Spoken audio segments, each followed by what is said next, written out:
Hello बच्चों, कैसे हो आप? लास्ट टाइम हमने चैप्टर नंबर 2 से रिलेटेड थोड़े बहुत न्यूमेरिकल्स किए थे। उसके एक्सरसाइज के 1 और 2 कर दिए, जिसमें हमने सिर्फ यूनिट के कन्वर्जन सीखे। तो एक्सरसाइज के जो फर्स्ट 2 न्यूमेरिकल्स है, this is only for the understanding of unit. Okay, how can we convert MKS into CGS? Otherwise CGS into MKS. Kilogram to gram, फिर gram to kilogram, metre to centimetre, centimetre to metre, hour to second, second to hour, ये सब कुछ हमने कर लिया और उसकी practice भी एक बार तुम लोगों ने कर दी है वैसे तो। अब from third question, question number 2.3, just read it out. Here the value of the energy is given approximate 4.2 joule.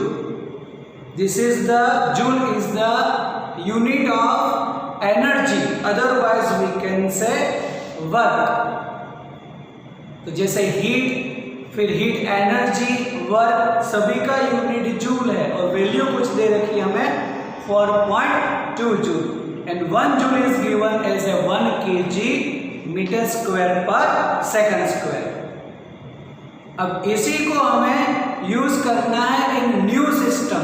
तो for the new system the mass is given, the unit of mass as a alpha kg, unit of the length as a beta meter and the unit of time as a gamma second. Then in a new system our interest to prove the unit as a energy of calorie is alpha raised to -1, beta raised to -2 and gamma raised to 2। ये new system में हमें proof करना है। तो हम ऐसे old system और new system को कंपेयर करेंगे। First of all the 1 joule हमें गिवन है कि 1 joule is equal to 1 kg metre square पर सेकंड स्क्वायर। अब जो भी ऐसे हमारी सिस्टम है उसके हिसाब से अगर हम बोले कि old system and new system, अब इसी में अगर इसका डायमेंशन फॉर्मूला भी बोल दे, then we know the dimension formula for energy, that is m1 l2 t-2। Now value अगर हम बोल दे सिर्फ m1, तो वैल्यू हमें गिवन है 4.2 in old system. New system में हमें उसकी वैल्यू करनी है जो हमें बोला है कि जस्ट प्रूफ इट। तो न्यू सिस्टम में वैल्यू करनी है। फिर ओल्ड सिस्टम के हिसाब से हम बोल सकते हैं कि m1 मतलब 1 kg है। देन यहां पर जो m1 बोलेंगे न्यू सिस्टम में, that is given as a alpha kg because the mass in new system unit of mass is alpha kg। Then L1 is also 1 meter, but for the length in new system अगर हम इस सभी को 2 बोल देते, ये सभी old system में 1 तो न्यू सिस्टम में 2 बोल दो, it is beta metre and T1 as a 1 second, then T2 as a gamma second। तो this are our old system जिसमें मास 1 kg में है, लेंथ 1 मीटर है और time 1 second. In new system mass given as alpha kg, length given as beta metre and time given as gamma second. अब जो भी हमें ओल्ड सिस्टम और न्यू सिस्टम को कंपेयर करनी है, तब ऐसा बोल सकते हैं हम कि old system as a m1, फिर m1 रेज़ टू 1, क्योंकि जो भी हमें एनर्जी का यूनिट बोला है kg मीटर स्क्वायर पर second square, the dimension formula is m1 L2 t minus 2. Then m1 raised to 1, L1 raised to 2 and t1 raised to 2 is equal to, क्योंकि new system हमें compare करके करनी है, तो is equal to बोलेंगे n2 फिर m2 raise to 1, dimension formula कभी change नहीं होगी, L2 raise to 2 and T2 raise to -2। तो अब यहाँ पर n1 तो हमारे लिए 4.2 ही है, ये पूरा as it is m1 raise to 1, L1 raise to 1, T1 raise to 2 is equal to n2 तो हमें करना है। अब m2 we can say this is alpha, then we can say alpha raised to 1, then L2 मतलब हमारे लिए beta होगा और ये हमारे लिए गेमा होगा -2। अब अगर हम ऐसे n2 को सब्जेक्ट कर दें तो ये पूरा ऐसे डिनोमिनेटर में जाएगा, then it is 4.2, इसका भी पावर 1, ये मास के कंपेयर में मास का ही हमें डिनोमिनेटर लिखना है, that we can say m1 upon alpha 1, then L1 upon beta 2 and T1 upon gamma raise to -2। Mass के कंपेयर में मास का ही डिनोमिनेटर में लिखेंगे, लेंथ के डिनोमिनेटर में, टाइम के डिनोमिनेटर। अब m1 वो तो 1 kg 1 मीटर 1 सेकंड है, इसीलिए it is 1 upon alpha 1, 1 upon beta 2 and 1 upon gamma raise to -2। तब ये हम बोल सकते हैं 4.2, ये अगर ऊपर गया तो अल्फा रेज टू -1, क्योंकि 1 अपॉन अल्फा है, उसको न्यूमरेटर में ले जाए तो अल्फा रेज टू -1 और पावर ऑफ पावर मल्टीप्लाई होता है तो -1, ऐसे बीटा -1 होगा, रेज टू 2 है, then beta raise to n, gamma -1 होगा, लेकिन -2 है तो गेमा रेज टू 2। ये जो है वो मिला हमें इन न्यू सिस्टम। तो न्यू सिस्टम में हमें प्रूफ करना था कि alpha raise to -1, beta raise to -2 and gamma raise to 2। इसको हम कंपैरिजन से प्रूफ कर सकते हैं। ओल्ड सिस्टम के हिसाब से mass 1 kg, length 1 metre, time 1 second and new system के हिसाब से जो गिवन है वो ओल्ड सिस्टम में वैल्यू गिवन है 4.2 जूल। जूल मतलब इसका हमने डायमेंशन फॉर्मूला लिख दिया m1 L2 t - 2। तो डायमेंशन फॉर्मूला आइदर इन और न्यू सिस्टम में चेंज नहीं होगा, बस फिर इसको डिनोमिनेटर में, तो डिनोमिनेटर में थोड़ा ध्यान रखो कि मास के डिनोमिनेटर में, लेंथ के डिनोमिनेटर में, टाइम के डिनोमिनेटर में, फिर थोड़ी नेसेसरी कैलकुलेशन कर दो और कोई भी डिनोमिनेटर है उसको न्यूमरेटर में ले जाए तो उसके पावर को माइनस में लिख दे। तो ये सभी का पावर तो 1 ही है तो -1 और ये माइनस प्लस हो जाएगा।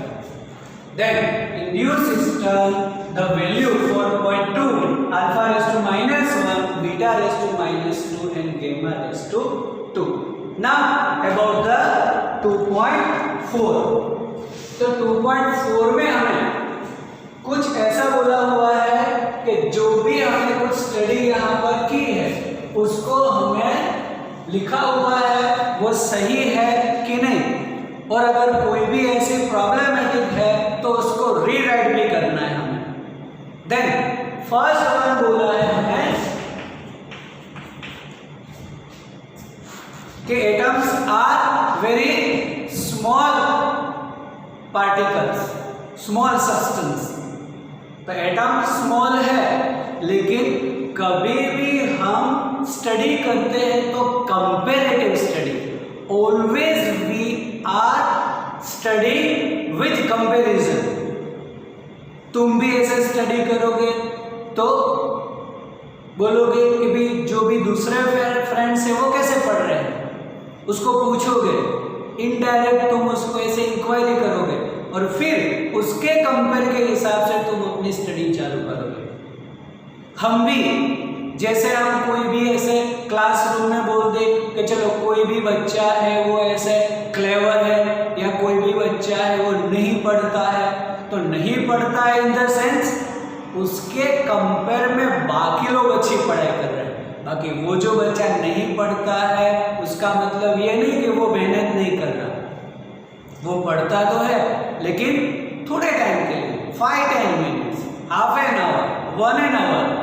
साइंस में कभी 1 आवर की स्टडी नहीं चलती। साइंस में 1 आवर की स्टडी कभी नहीं चलेगी। उसका सीधा रूल है साइंस में कि जितने ऐसे आवर्स हम ऐसे तुम लोगों को पढ़ाए, घर जाके तुम्हें उतने आवर्स तो प्रैक्टिस करनी है। मतलब जितना टाइम ऐसे तुम स्कूल में स्पेंड करते हो, the same amount of time you have to use for your further study. तब जाके सभी थियरीज, न्यूमेरिकल्स तुम्हारे खत्म होंगे, क्लियर होंगे। तो विथ कंपेरिजन, तो जो भी हम स्टडी करते हैं ऑलवेज कंपेरिजन से। आइंस्टाइन ने भी theory the, theory of relativity, वो भी कंपेरिजन से ही है। तो यहां पर लिखा है कि atoms are small in size, लेकिन अब यहां तो सिर्फ इतना ही लिखा है कि एटम्स आर वेरी स्मॉल। अब एटम्स आर वेरी स्मॉल, तो ये जो स्टेटमेंट है वो परफेक्ट नहीं है। एटम स्मॉल्स है लेकिन किसके कंपेयर में? तो atom is very small compare to the tip of the pen. तुम्हारी जो पेन है उसकी टिप पॉइंट देखो, उससे भी एटम स्मॉल है। तो रीराइट करके सेंटेंस क्या लिखना है तुम्हें? Atoms are very small compare to the size of tip of the pen. अभी वो यहाँ पे नहीं लिख रहा, वो तुम्हें लिख देना है वन मोर टाइम कि atoms are very small compare to the size of tip of the pen. Tip of the pen मतलब इतना ही होगा, उससे भी एटम्स तो बहुत स्मॉल है, तो वो कंपेरेटिव स्टडी हुई। सेकंड, उसमें लिखा है कि the speed of jet plane is very high, moves with the large speed। तो जेट प्लेन की स्पीड तो लार्ज है, हाई है, लेकिन किसके कंपेयर से लार्ज है?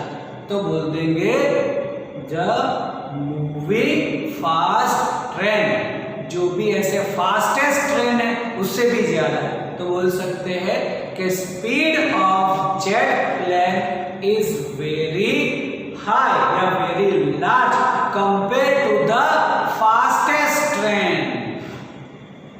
जो भी फास्टेस्ट ट्रेन है उससे भी ज्यादा है, तो वो कंपैरेटिव स्टडी हुई। Third, the mass of Jupiter is very high, very large. तो जुपिटर का मास ज्यादा है, ज्यादा तो है लेकिन किससे कंपेयर में? Compare to earth. The mass of Jupiter is very large compared to mass of the Earth. Then, जो भी ये हमारा रूम है उसमें बोला है कि number of air molecules are very large. तो हमारा जो रूम है, in a room number of air molecules are very large, बराबर है, नंबर ऑफ मॉलिक्यूल्स लार्ज है, लेकिन किसके कंपेयर से लार्ज है? तो बोल सकते हैं कि compare to with 1 mole of air, 1 mole में जितनी एयर की ऐसे नंबर्स है उससे भी ज्यादा है। तो लिखना है कि in a room number of air molecules are very large compare to number of air molecules in 1 mole. Then next one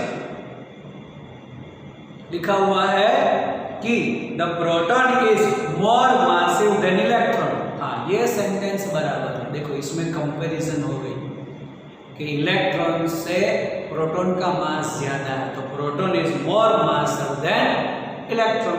बराबर. Then last में the speed of sound is less than speed of the light.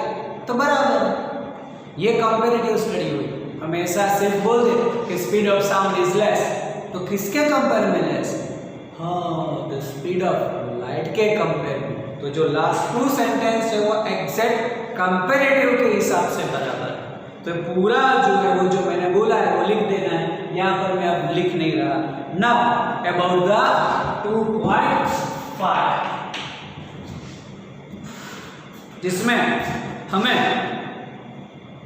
The time required for the sun and earth कुछ दे रखा है as 8 minute and 20 second.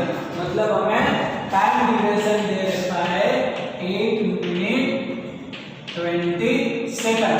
हमारा time तो पूरा second में ही हमें चाहिए, तो इसको कन्वर्ट करना पड़े हमें सेकंड में.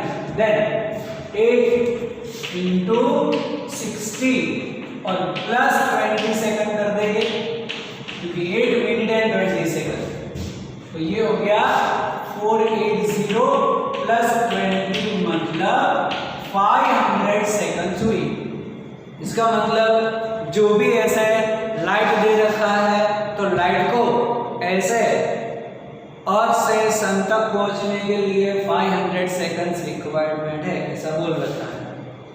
And the speed of the light given as a unity. देखो, we know the speed of light. Speed of light given as c, लेकिन इट इज 3 into 10⁸ मीटर. लेकिन यहां तो बोला है हमें यूनिटी 1. यूनिटी का मतलब 1, तो c को हमें 1 यूनिट लेना है. 3 into 10⁸ मीटर पर सेकंड एज ए 1, क्योंकि यहां पर क्लियर लिखा है कि the speed of light in vacuum is unity, तो वो हमें यूनिटी एज ए 1 लेना है. Then calculate the distance between sun and earth in new system. New system मतलब अगर ये यूनिटी कर दे तो हमें पता है कि formula of the speed, speed is equal to distance upon time. Then what we can say about the distance? That distance is equal to speed into time. तो हमें कैलकुलेट करना है डिस्टेंस. तो स्पीड तो दे रखी है हमें 1 यूनिट और टाइम तो सिर्फ 500 है, तो बोल सकते हैं it is 500 in new system. तो distance is 500 in new system, क्योंकि speed given as a unity 1. अगर वो नहीं लिखा होता then we have to use 3 into 10⁸ metre पर सेकंड, तब जाके यहाँ पर कुछ अलग आंसर मिलता. लेकिन यहाँ पर अगर ये 1 है तो स्पीड इनटू टाइम, तो स्पीड 1, ये तो हमें टाइम 500 सेकंड मिला. Then distance 500 in new system. ये कंपल्सरी लिखना पड़े, क्योंकि हमें नए सिस्टम में speed given as a unity. Okay, then next about 2.6.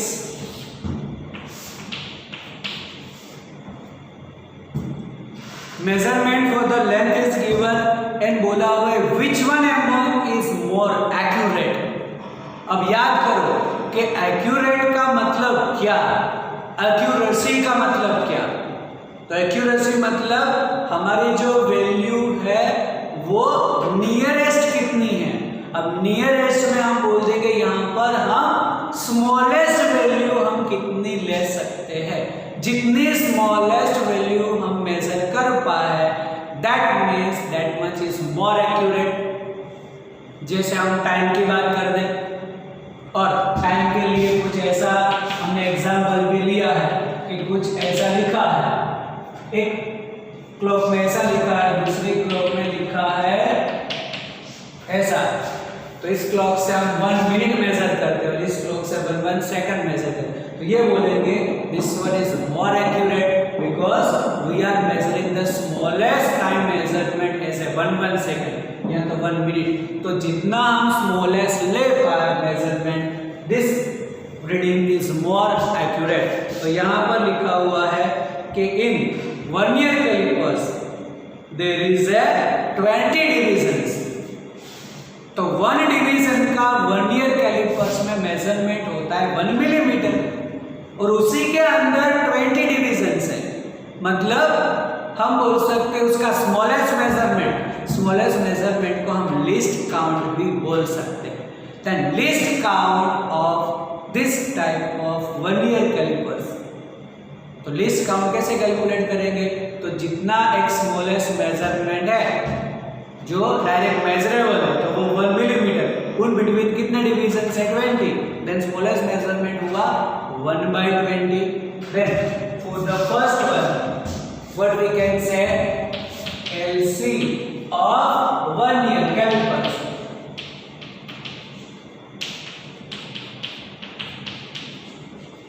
is equal to 1 millimeter divided by 20। तो वैसे तो 1 डिवाइडेड बाई 2 करोगे वो 0.5 होगा और एक 0 है तो 0.05 मिलीमीटर। चलो सेकंड बोल रखा है हमें in screw gauge the pitch is 1 millimetre and there is 100 divisions in 1 circular scale. तो पिच का मतलब होता है कि तुम कोई भी एक ऐसा, जैसे तुम ऐसे स्कूल पे आओगे, तुम लोगों को जैसे लैब में हम ले जाएंगे तब वहां पर तुम्हें 2 इंस्ट्रूमेंट दिखाएंगे, एक वर्नियर कैलिपर्स छोटा सा इंस्ट्रूमेंट है एंड स्क्रू गेज। अभी इसकी थियरी थोड़ी बहुत पढ़ लो, थोड़ा प्रॉब्लम्स होगा वैसे तो, लेकिन जैसे तुम स्कूल में आओगे डायरेक्टली वो ऐसे क्लियर हो जाएगा विद इन 5 मिनट, क्योंकि वो इतना भी हार्ड नहीं है। और अगर तुम्हें वैसे डायरेक्ट सीखना भी है तो एक काम करो, ऐसे YouTube पर सर्च मार लो कि वर्नियर कैलिपर्स और स्क्रू गेज कैसा दिखता है, इमेजेस उसकी देख लो। छोटा सा इंस्ट्रूमेंट होता है और उसकी मेजरमेंट में भी बहुत ज़्यादा कुछ प्रॉब्लम नहीं है। डायरेक्ट ऐसे एक बार सिखाएंगे तुम लोग सीख जाओगे। इतने तो इंटेलिजेंट तुम हो ही, एक ही बार ऐसे हमें सिखाना पड़ेगा।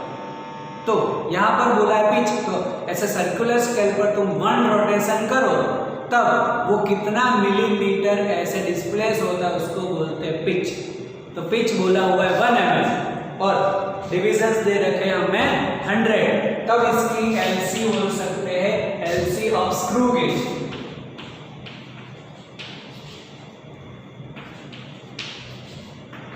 तो 1 mm divided by 100 that is 0.01 mm। इन दोनों के कंपेयर में we can say that screw gauge measurement of screw gauge is more accurate, क्योंकि वो 0.01 mm मेजर करता है और ये 0.05 mm मेजर करता है। तो ये मोर एक्यूरेट। लेकिन हमें तो एक और कंपेयर करना है इसमें। क्या दिया है एज ए थर्ड कि in optical instrument the optical wavelength are used, then related with the optical wavelength। तो optical wavelength मतलब वो होती है visible light और visible light की range of visible light from 4000 angstrom to 7000 angstrom। We know that 1 angstrom is 10⁻⁰ metre. यहां तो हमें मिलीमीटर तक जाना है। देन 1 angstrom 10⁻⁻10 मीटर, सॉरी, तो -10 के हिसाब से अगर मिलीमीटर हम कर दे तो वो हो जाएगा 10⁻⁷ मिलीमीटर, बिकॉज 1 मीटर 10⁻³ मिलीमीटर। तो 3 निकाल लेंगे तो -7 मिलीमीटर यहाँ पर। देन रेंज हो जाएगी 4000 और इसमें से 3 निकाल दो, 4 × 10⁻⁴ to 7 × 10⁻⁴ -4 mm। अब इसको भी अगर हम बोल दे तो 0.0004 to 0.0007 mm। तो देखो ये मेजर कर सकता है 0.01 mm, ये मेजर करेगा 0.0004 mm से 0.0007। तो ये जो है which is more accurate than rest of the two compared to this two। screw gauge is better but compared to 3 this one is मतलब optical instrument is better क्योंकि उससे हमें small measurement मिल सकती है। clear? now about 2.7 just read it out the question for 2.7 क्या लिखा है उसके अंदर?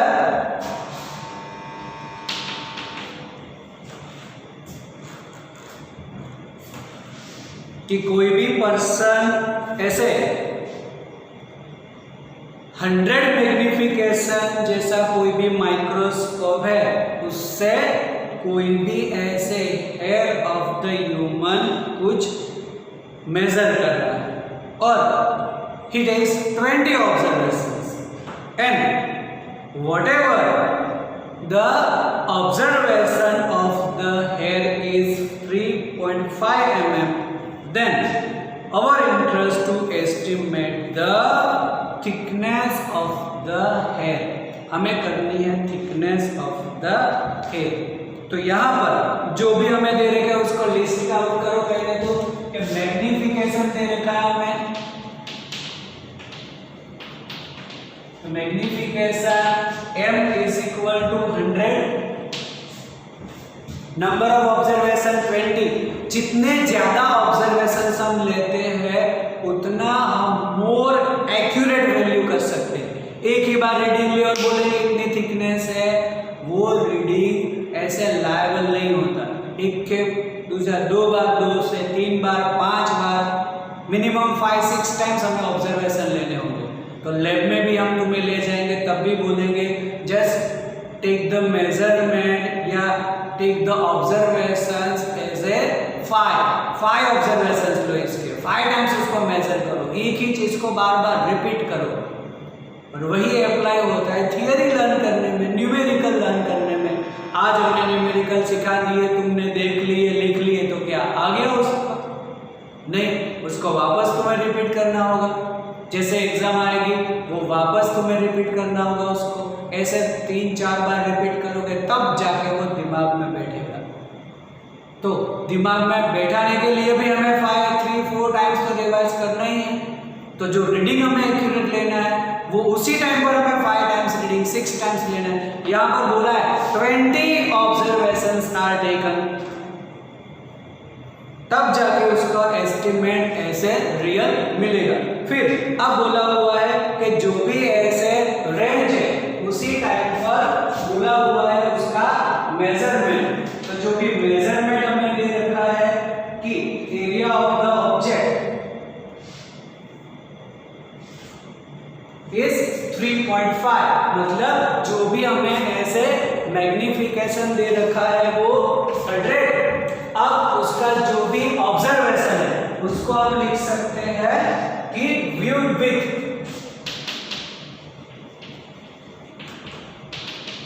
तो व्यूड विथ हमें दे रखा है 3.5 मिलीमीटर। तो लास्ट आंसर जो है वो हमें मिलीमीटर में मिलेगा और हमें चाहिए उसकी एक्चुअल विथ मतलब रियल विथ।